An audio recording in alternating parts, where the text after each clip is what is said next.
ఇటు స్పీకర్ నోటీసులపై దానం నాగేందర్ ఇప్పుడు స్పందించారు. ఆయన మరింత సమయం కావాలని చెప్పేసి గడువు తీరే లాస్ట్ రోజు చెప్పుకొచ్చారు.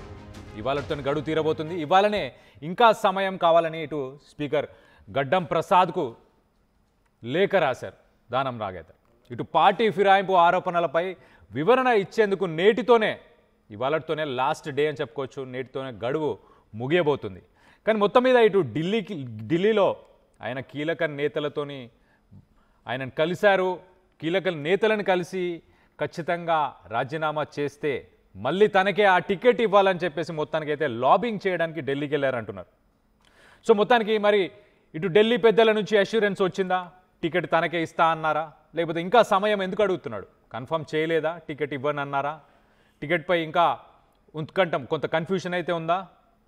సో రేపు రాజీనామా చేస్తారని ఒక పక్క ఇటు సోషల్ మీడియాలో కూడా కొన్ని పోస్టులు వైరల్ అవుతున్నాయి ప్రస్తుతానికి. సో మొత్తం మీద ఉత్కంఠంగా మారింది. ఇటు దానం నాగేందర్కి సంబంధించిన రాజీనామా గురించి స్పీకర్ దగ్గర టైం అడుగుతున్నారు. ఢిల్లీకి వెళ్ళి ఢిల్లీలో లాబింగ్ చేస్తున్నారు టికెట్ తనకే ఇవ్వాలని. కానీ సోషల్ మీడియాలో ఇమ్మీడియట్గా రిజైన్ చేయబోతున్నారు. గతంలో కూడా మనం చూసాం, ఇటు కేటీఆర్ కూడా సంచలనమైన కామెంట్స్, సెన్సేషనల్ కామెంట్స్, ఖచ్చితంగా ఉప ఎన్నికలు రాబోతున్నాయి. ఇటు జిహెచ్ఎంసీ ఎలక్షన్స్ తర్వాత వెంటనే ఇటు ఉప ఎన్నిక రాబోతుందని చెప్పేసి ఇటు కేటీఆర్ కూడా సెన్సేషనల్ కామెంట్స్ చేశారు. సో తెలంగాణకు సంబంధించి ఇటు 10 మంది ఎమ్మెల్యేలో ఎవరైతే 10 మంది ఎమ్మెల్యేలు ఉన్నారో పార్టీ ఫిరాయింపులకు సంబంధించి దాంట్లో మోస్ట్ వాంటెడ్గా దానం నాగేందర్ అని చెప్పుకోవచ్చు. మోస్ట్ వాంటెడ్ అని ఎందుకు అంటున్నారంటారా? ఇక్కడ వేటు పడే అవకాశం ఎక్కువ శాతం ఉన్నది దానం నాగేందర్కి అని చెప్పి క్లియర్గా తెలుస్తుంది. అందుకే ఆయన రాజీనామా చేసి మళ్ళీ ఉప ఎన్నికకి వెళ్ళి టికెట్ కూడా తనకే ఇవ్వాలని మాట్లాడుతున్నారు. కాబట్టి సో దీనికి సంబంధించి మరిన్ని వివరాలు తెలుసుకునే ప్రయత్నం చేద్దాం. అసలు సోషల్ మీడియాలో ఎలాంటి డిస్కషన్స్ జరుగుతున్నాయని. సో దీనికి సంబంధించి మా ప్రతినిధి మధు ఉన్నారు, మధుతో మాట్లాడి తెలుసుకునే ప్రయత్నం చేద్దాం. మధు, చెప్పండి, సోషల్ మీడియాలో మరి ఆయన రేపే రాజీనామా చేస్తున్నారు అని చెప్తున్నారు. ఇంకో పక్కన ఆయన ఇటు స్పీకర్ దగ్గర నాకు ఇంకా టైం కావాలి అని చెప్పి లాస్ట్ డే చెప్తున్నారు. సో లాబింగ్ అవ్వలేదా? ఇంకా జరిగే అవకాశం ఉందా? ఢిల్లీలో ఏంటి సిచ్యువేషన్? యాక్చువల్గా ఏఐసిసి పెద్దలను కలిశారు. టికెట్ రాజీనామా చేస్తే టికెట్ నాకే ఇవ్వాలనేటువంటి ఒక ప్రతిపాదనను దానం నాగేందర్ చేశారు. ప్రస్తుతం నిన్న స్పీకర్ ని కలవనున్నారని చర్చ జరిగింది. మొత్తానికి స్పీకర్ ని గడువు కోరుతూ లేఖ రాసినట్టుగా తెలుస్తా ఉంది దానం నాగేందర్. మరికొంత సమయం కావాలని యాక్చువల్ షెడ్యూల్ అయితే ఈ రోజు చివరి తేదీ, స్పీకర్ ఇచ్చినటువంటి చివరి తేదీ. స్పీకర్ ఈ రోజు వరకు వివరణ ఇవ్వాలి అనేటువంటిది. కడియం శ్రీహరి ఆల్రెడీ ఇప్పటికే కాస్త సమయం కావాలనేది దానం నాగేందర్ కూడా స్పీకర్ ని సమయం కావాలని అడుగుతా ఉన్నటువంటి పరిస్థితి. సో మొత్తానికి ఉప ఎన్నిక ఖాయమైనట్టుగా తెలుస్తా ఉంది. వేటు పడక ముందుకే సమయం కోరి ఇప్పుడు కాస్త సమయం తీసుకున్న తర్వాత రాజీనామా చేసి ఉప ఎన్నికకు వెళ్లాలనే ఆలోచన దానం నాగేందర్ దాదాపు క్లారిటీగా వచ్చినట్టుగా తెలుస్తా ఉంది. ఇప్పటికే సన్నీర్తో మాట్లాడారు, ఏఐసిసి పెద్దలతో మాట్లాడారు. ఖచ్చితంగా ఉప ఎన్నికలో గెలిచి తీరుతాను, టికెట్ నాకే ఇవ్వండి, గెలిచిన తర్వాత మంత్రి పదవి ఆశిస్తా ఉన్నారు దానం నాగేందర్. అప్పటివరకు సిచ్యువేషన్ ఎట్లుంటో తెలియదు, కానీ ప్రస్తుతానికి మాత్రం దానం నాగేందర్ రాజీనామా చేయడానికి సుముఖత వ్యక్తం చేస్తా ఉన్నారు.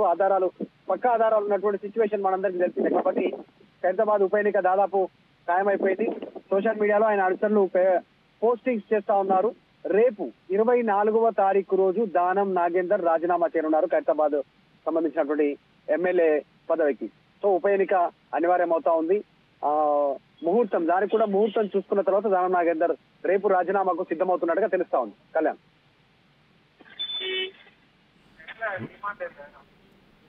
రైట్. మధు,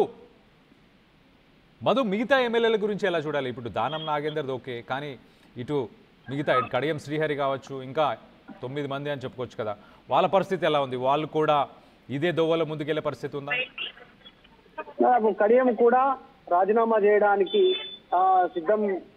సిద్ధంగా ఉన్నట్టుగా చర్చ అయితే జరుగుతా ఉంది. కానీ టెక్నికల్ రీజన్స్ తో కాస్త ప్రొలాంగ్ చేసి కడియం శ్రీహరిని రాజీనామా చేయకుండా ఆపాలనేటువంటి ప్రయత్నం కాంగ్రెస్ పార్టీ చేస్తుందనేటువంటి చర్చ జరుగుతుంది. పొలిటికల్ పార్టీలు, ముఖ్యంగా బీఆర్ఎస్ పార్టీ ఆరోపణ చేస్తా ఉంది, ఏదో ఒక రీజన్ తో రాజీనామా చేయకుండా ఆపాలని. ఎందుకంటే రెండు ఉప ఎన్నికలు ఒకేసారి వస్తే సిచ్యువేషన్ పొలిటికల్ గా కంట్రోల్లో ఉంటుందో ఉండదో, పార్టీకి అనుకూలంగా ఉంటుందో లేదనేటువంటి ఆలోచన పార్టీ చేస్తున్నట్టుగా అయితే చర్చ జరుగుతా ఉంది.